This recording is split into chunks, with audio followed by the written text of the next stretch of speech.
台南的土地文化世纪之日，大捷天地轰动动，了无公公，变化万千条不灭。苏俊英布袋戏团带来精彩的影视剧表演，替第13届普济灯会揭开序幕。新点灯，市长王伟提灯笼亲自启灯，点亮2800拍的灯笼，民众纷纷提起手机拍相。感觉讲袂歹啊，因为当年拢有，迄灯会拢会，就是拢会互小朋友画图、画灯笼安尼。我画玄天上帝，请求家人平安。今年主打台日友好，注定是这座来自日本亲生碎磨机的灯艺作品，也搁设伫国际灯艺交流区，展出日本现代民众创作的彩绘高仔灯。因为阮去仙台嘛，东北的时阵有这个亲生机的迄个碎磨式的作品，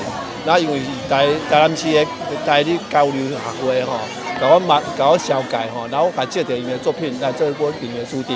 另外，伫开基药风宫嘛有碎磨灯，其中一座以2只蛇象征蛇年来到，红色的蛇表示台湾春节热闹喜气的印象，白色有吉祥招财之意，嘛代表台日双方共同庆祝新年。青森跟台南一向非常友好。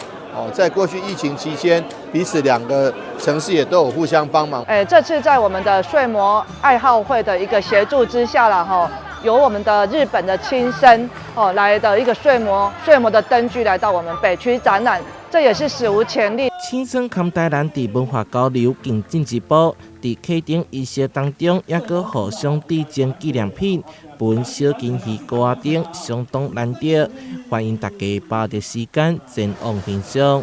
台南新闻社会采访报道。